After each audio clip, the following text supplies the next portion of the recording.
something like that. Morning. Morning. How are we doing? Good. How are you? Good. So, looking at the film, what did you see that need to work on, and how do you go about doing it? Yeah, you got to get back to practice. I think we have to execute. First off, I would give Utah credit. I think they were a really good defense. One of the top defenses that will play.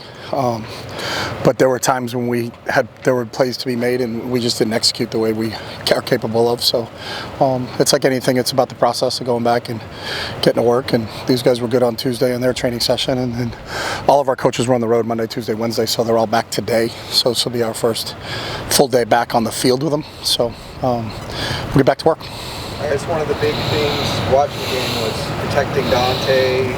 How do you go about doing that maybe a little bit better? Yeah, just execution, technique. Everything, making sure that everybody's on the same page. There was some communication issues that will get straightened out, and when you got a new group, and we do have some newer faces in the O-line that haven't been here. We were fortunate when we had some more experience there when you had Neo and Johnny and those guys. It's just a matter of those guys getting a chance to get together and work together. And 4 games in, they're doing a good job, but we need to continue to improve. You like to mix and match. Does that lead to some communication? Like different guys out there? No, that's just an excuse. With this being a bye week, have you found it kind of more advantageous to have extra time to review film rather than jumping straight to looking at Washington State, or is it kind of... We always have the same schedule. So, and again, our coaches were out Monday, Tuesday, Wednesday on the road recruiting. So, they just got back in today, and we got 2 good days today and tomorrow. We'll get our base Washington State stuff in. But they're always watching film, and in the technology nowadays, they have iPads around the road, so they watched everything while they were away. So. We're where we need to be from a film standpoint.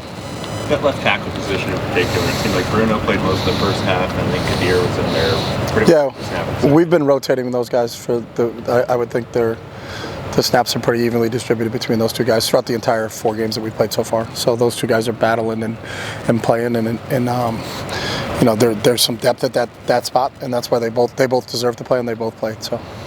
Is there a play calling element that can help Dante with pressure, quick hitters and rollouts and things like that? What's that? That can help protection for Dante? Yeah, I mean, you can look after a game and say a million different things. Maybe we should have been empty the entire game. You can always do that. That's part of analyzing what you do and what's beneficial to you. We felt like we had to max protect them, and we did do that. There was a lot of 7-man protections on Saturday, and give them an opportunity so there weren't free hitters coming off the edge, and that's part of the process. But then the receivers have to get open in a certain time. So offensive football's timing and space, and you have to be able to match up numerically in terms of protection standpoints, and then you have to have timing and space work out at the same time. So. There were some plays where the handoff, the backside defender was just crashing and wasn't respecting the keep at all. I'm thinking of one particular where it was Carson got chased down by the backside defender. Does Dante have the option to keep on those plays? It depends. I don't know what play you're talking about, but there are plays that we are reading people. There are plays that we aren't reading people. So. You said there was a miscommunication on the interception. Did J. Michael run the wrong route on that? There was just a miscommunication on that play. So. We haven't really seen Dante run the ball all that much. Where would you assess his ability to kind of use his legs in? He's good. He's not Dorian. I mean, I think Dorian was a special quarterback when you look at him from that standpoint, so I wouldn't compare him to other people. But both Dante, Garbs, and Colin can affect the game with their feet in terms of key plays, but it depends on what we got from a play call standpoint. So I don't think it's fair to watch a game and say, well, he should have kept that. Well, that may not have been a read play. And maybe somebody defensively isn't gap sound and is doing something they're not supposed to do. So it's easy to sit back and look at a play and say, oh, I would have done that, but that may not be involved in the play call. So. After watching the film, what was your assessment of that speed option play that led to the Dante? Yeah, we missed a linebacker coming through the gap. Dante, we wanted to pitch off the defensive end. We were working on the defensive end, and we had that blocked up scheme. We knew they were going to be in 0-man, but we had a miscommunication on a linebacker inside plug. Darius delayed game 2 plays before Utah's second TD right before halftime, so that you were upset there. What happened there? They called delay a game on us. What did they say? They said it was a delay a game on the defense. You didn't agree with that? No, I didn't. Did you delay a game in what way? Something, or what did he do to get that? That's all I got. Last week, Colin Kaepernick wrote a letter to the Jets about joining their practice squad and he listed you as a reference. Can you talk about like your relationship with him? Yeah, I got an opportunity and was very fortunate that I got to coach Cap when I was in San Francisco, and he was awesome.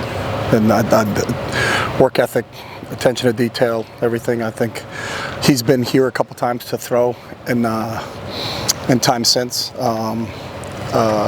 Brought receivers with him, and I've seen him throw in person. And he actually befriended Justin Martin. They've worked out a few times together. So I had a really good experience when I coached Cap. Have you seen those kinds of interactions, especially with Justin Martin, like bleed over into helping the quarterback room improve as well? I couldn't speak to. I don't know that part of it. I just know that when Cap has come to throw, Justin was here those days, and they kind of hit it off. So I don't know how much they've done since then. But that's just the type of person Cap is, just helping out other young players in the game and giving them his knowledge and his explaining drills and things like that. And it was really nice of Cap to do that. Did the Jets reach out to you about? I've not talked to anybody in the NFL. How would you assess Colson Minkoff as your kick returner? I think Colson's done a really good job. We have to do a better job blocking for him.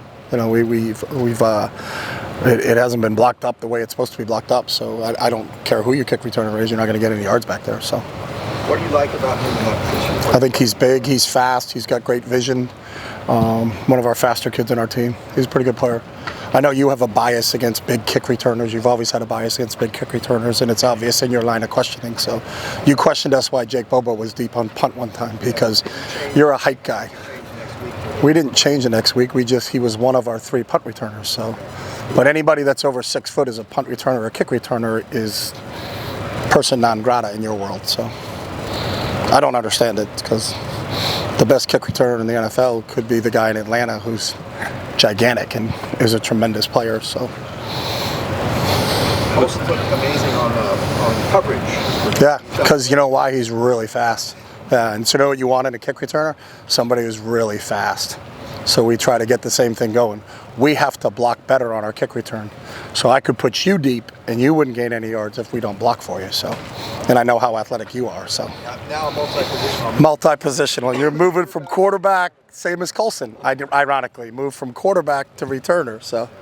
For you, what goes into the decision-making process of deciding who's going to be on that front line on kick returns? There's like a balance of size and speed and ability to move around. It's a balance of size and speed and position to be on the field. I mean, there's a lot of defensive players that are on. It's like most teams. I think if you look at the special teams makeup of any team, they're all similar type of body types. There's safeties, there's linebackers, there's tight ends, running backs. You got to be able to run 30 yards full speed, flip your hips, then pick up what they come blocking down the field. Did they twist? Did they not twist? How fast are they moving down the field? Are they squeezing?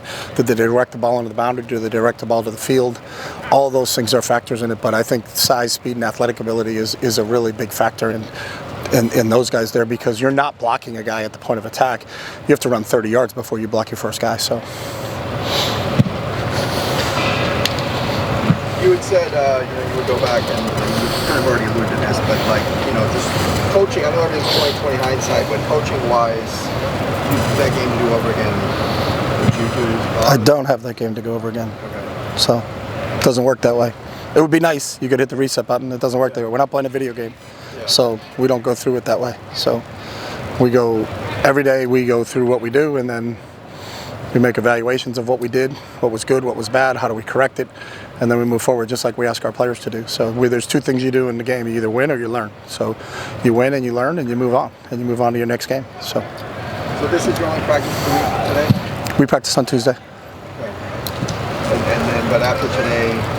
We were here on Sunday, Tuesday, Thursday in our off week. The same thing we've done every open date since we've been here. So we go 3 days in the developmental week, and then we're back on Sunday again for the start of the Washington State week. So. Thank you. We're good? All right, thanks, guys.